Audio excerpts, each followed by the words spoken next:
Hello student, हम previous year nursing theory के जो क्वेश्चन पेपर है वो डिस्कस कर रहे हैं, जो आने वाले सभी एग्ज़ाम्स के लिए बहुत ही इम्पोर्टेंट होने वाले हैं। सो प्लीज़ आप हमारी क्लास में बने रहिए। यदि आपने हमारे चैनल को लाइक, सब्सक्राइब और शेयर नहीं किया तो जाके कर दीजिए, ताकि आने वाली सभी क्लासेस की नोटिफिकेशन आपको मिलती रहे। Now next question. So 65 MCQs हम ऑलरेडी डिस्कस कर चुके हैं। रिमेनिंग MCQs हम नेक्स्ट क्लास में डिस्कस करेंगे। सो चलिए डिस्कस करते हैं। When maintenance of the continuous self-care required the use of special technique and application of scientific knowledge in provide the patient care. The nurse must use which of the following theory? सो जो है scientific knowledge के साथ में जो care है उसको करना, ये क्या कहलाता है? ये इस टाइप की जो थ्योरी है वो क्या कहलाएगी? Self care deficit theory. Okay, क्या कहलाएगी? Self care deficit theory. Now next question. When a nurse develop the nursing diagnosis on the basis strength and limitation of the patient, she use which of the following theory? क्या है कि एक nurse है वो क्या तैयार कर रही है? According to the need nursing diagnosis तैयार कर रही है, ठीक है। उसमें क्या है? पेशेंट की लिमिटेशन को देखना है, पेशेंट की रिक्वायरमेंट को देखना है। तो ये कौन सी थ्योरी कहलाती है? ये भी सेल्फ केयर डिफिसिट थ्योरी कहलाती है। ओके, क्या कहलाएगी? Self care deficit theory. अब देखिए, नर्सिंग डायग्नोसिस किसके बेस पे बनती है? सीधी सी बात है, according to the priority need, है ना। पेशेंट को क्या प्रॉब्लम है, उसके अकॉर्डिंग प्रायोरिटी नीड क्या है, इसके हिसाब से नर्सिंग डायग्नोसिस बनती है। तो इसमें कौन सी थ्योरी अप्लाई होगी? तो ये होगी self care deficit theory. Okay, now next question. The performance or the practice of activities and individual initiation in maintaining life, health and well-being on their own behalf. This concept of caring is called. So that is called self-care. Okay. So that is called self-care. Now next question. When adult patient having limit capability strength to feed and dress themselves and incapable to control limitation and body movement, the nurse diagnosis would made the utilizing which of the following theory? Now right answer is deficient in performing self care. Okay, यदि कोई patient है वो क्या है? अनकेपेबल है अपनी जितनी भी एक्टिविटीज़ है उसको करने के लिए, तो वो क्या है? काय में आएगा? Deficit in performing self care. Now next question.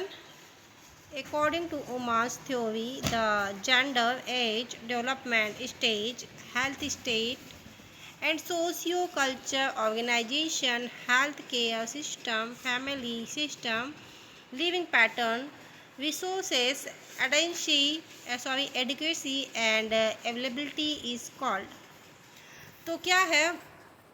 According to Orem's theory ये सारी चीज़ एक साथ मिला कर दिया। अब क्या क्या चीज़ है देखो, काफ़ी लंबा है।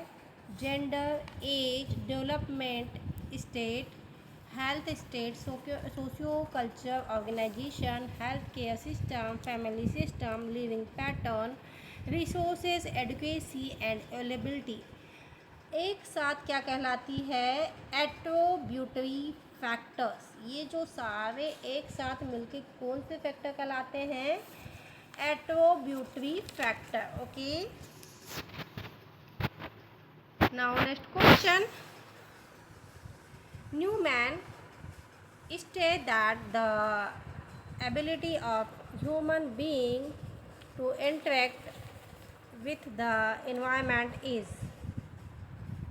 So right answer is consciousness. Okay, यदि कॉन्शियस पेशेंट है तो वो अपने इन्वायरमेंट के साथ, आजू बाजू के लोगों के साथ इंटरेक्ट कर पाएगा, otherwise it is impossible. Now next question.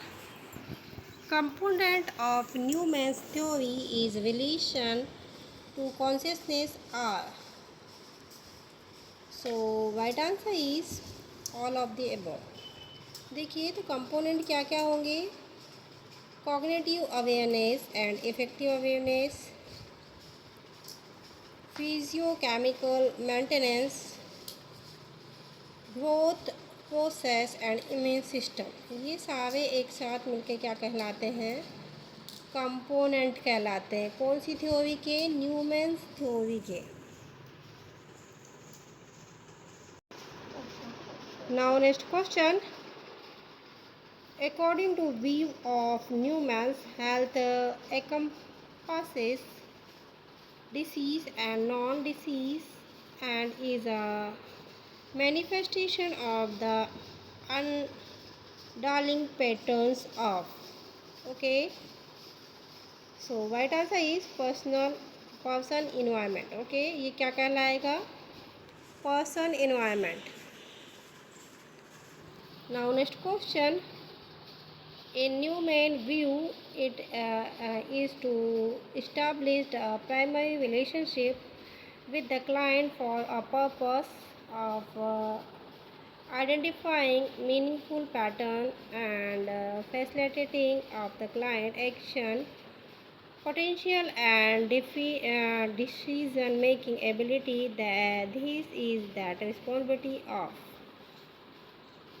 So न्यूमेंस ने क्या देखा, तो उसने क्या देखा, ये जो प्राइमरी रिलेशनशिप है इन सब के बारे में उसने क्या कहा कि ये क्या है, प्रोफेशनल नर्व्स के जो ये व्यूज़ है ये होने चाहिए।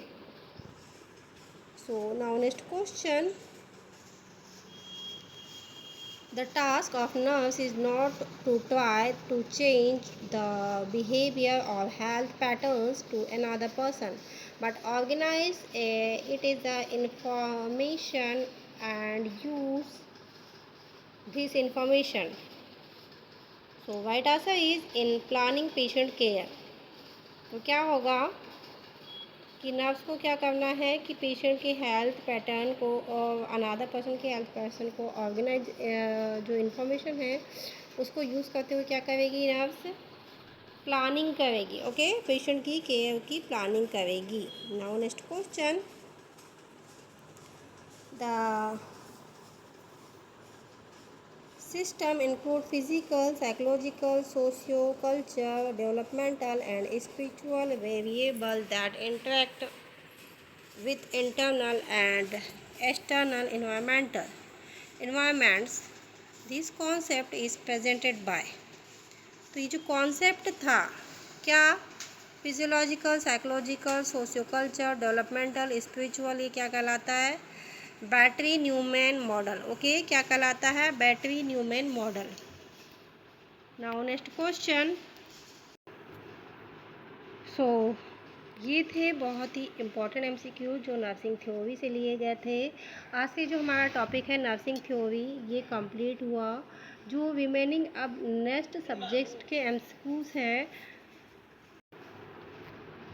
सो नेक्स्ट टॉपिक के एमसीक्यूज़ हम नेक्स्ट क्लास में डिस्कस करेंगे। सो प्लीज़ आप हमारी क्लास में बने रहिए। यदि आपने हमारे चैनल को लाइक, सब्सक्राइब और शेयर नहीं किया है तो जाके कर दीजिए। बेल आइकन को दबा के रखिए ताकि आने वाली सभी क्लासेस की नोटिफिकेशन आपको मिलती रहे।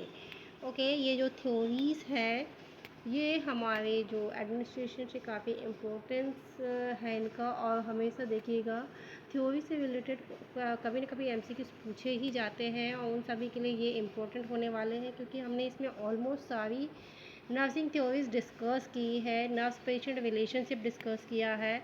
आई होप आने वाली सभी एग्ज़ाम्स के लिए ये एमसीक्यूज़ इम्पॉर्टेंट रहे।